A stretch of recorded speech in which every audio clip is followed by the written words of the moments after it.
দীৰ্ঘদিন ধৰি সমস্যাত ভুগি আহিব লগা হৈছে আপোনালোক আৰু আজি যিহেতু ৰাইজসমূহ ওলাই আহিছে কি ক'ব? ৰাস্তা তোমাৰ 6 লাখ টকা আমাৰ চিচি ব্লক আহিলে আজিলৈকে চিচি ব্লক কাম হোৱা নাই।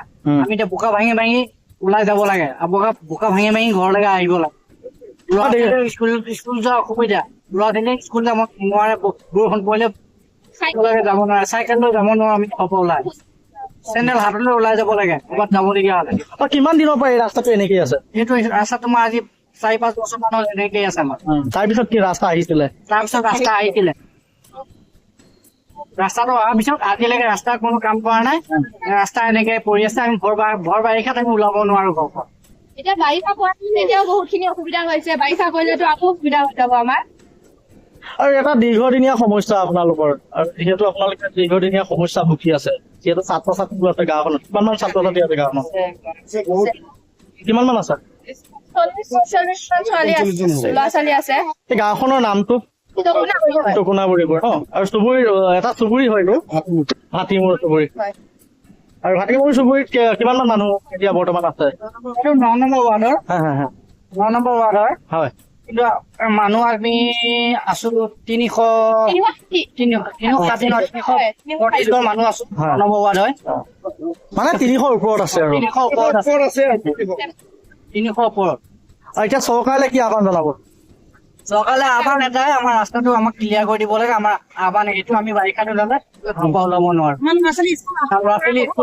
ল'ৰা-ছোৱালী অকণমান বৰষুণ পৰিলে আমাৰ ল'ৰা-ছোৱালী স্কুল যাব নোৱাৰে। যিহেতু এইটো আপোনালোকৰ ৰাস্তা আৰু এই ৰাস্তাটোত প্ৰায় 300 ঘৰ মানুহ ওপৰত আছে আৰু এই পথটোত বিভিন্ন ছাত্ৰ-ছাত্ৰীও আছে। দীৰ্ঘদিন ধৰি এই ৰাস্তাটোৰ পথটো দুৰৱস্থাই আপোনালোকক জীয়াটো ভোগাইছে, এই ক্ষেত্ৰত কি ক'ব? আমাৰ এই ৰাস্তাটো আপোনাৰ বেয়া দেখিলে আপুনি গম পাইছে বাৰু যে আমাৰ ৰাস্তাটো ইমান টকা আহিলে, এখন চাইনবোৰ্ড মাৰিলে তাত আপোনাৰ 4,78,000 টকা এখন চাইনবোৰ্ড মাৰিলে। 4,78,000 টকাৰ পৰা সিহঁতে 78 টকাৰো কাম নকৰিলে। 78 টকাৰ কাম নকৰিলে। এই টকাবিলাক ক'ত গ'ল? আৰু এই টকাবিলাক খাই কি হয় যে আমাক যে ইমান কষ্ট লাগিছে, এই 9 নম্বৰ ৱাৰ্ডত প্ৰায় 300 ঘৰৰ 300 মান মানুহ হ'ব।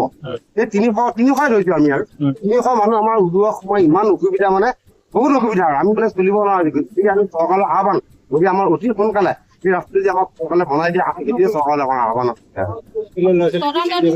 আৰু যিহেতু এই ৰাস্তাটো অহা বুলি আপোনালোকে গম পাইছে, আৰু যিহেতু গম পাইছে কিন্তু ৰাস্তাটো বৰ্তমানলৈ হৈ উঠা নাই, এই ক্ষেত্ৰত চৰকাৰে কি আহ্বান জনাব? আহ্বান একদম ৰাস্তাটো হ'ব লাগে। আমাৰ জনে পকাটো ৰাস্তাটো আনি দিলে, জনে বনাইছিলে, কৰি দিলে, কিন্তু আপোনাৰ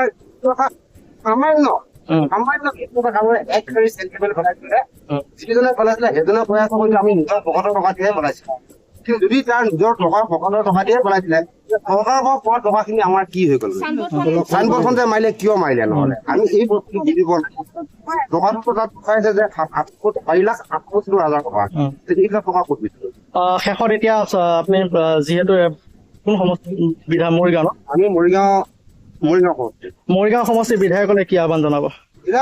আমাৰ এইটোৱে থাকিলে, আমাৰ অতি সোনকালে ৰাস্তাটো ভাল কৰি দিব লাগে। নহ'লে আমাৰ স্কুলত বহুত ল'ৰা-ছোৱালী আছে, স্কুললৈ যাব নোৱাৰে, ৰাস্তাত ভীতি খাই পৰে। আৰু সদায় মাক বাপেকে সদায় কিমান ধৰি গতিকে আমাৰ চৰকাৰলৈ বা মৰিগাঁও বিধায়কলৈ আমাৰ এটাই আহ্বান থাকিলে, আমাৰ অতি সোনকালে আমাৰ ৰাস্তাটো ক্লিয়াৰ হৈ যাব লাগে, আমাৰ ব্লক ৰাস্তা হৈ যাব লাগে। আমাৰ এইটো মিকিগাঁও পঞ্চায়ত, এতিয়া আমাৰ মিকিগাঁও পঞ্চায়ত নহয়, এতিয়া আমাৰ কিছু অংশ আমাৰ বৰবিয়া পঞ্চায়ত 9 নম্বৰ ৱাৰ্ডটো আমাৰ এতিয়া বৰবিয়া পঞ্চায়ত লৈ গৈছে। আগতে মিকিগাঁও আছিলে, এতিয়া আমাৰ বৰবিয়ালৈ গুচি গৈছে। গাঁওখনৰ নামটো গাঁওখনৰ নামটো আমাৰ এই চুবুৰীটো আমাৰ হাতীমূৰ ৱাৰ্ড 9 নম্বৰ।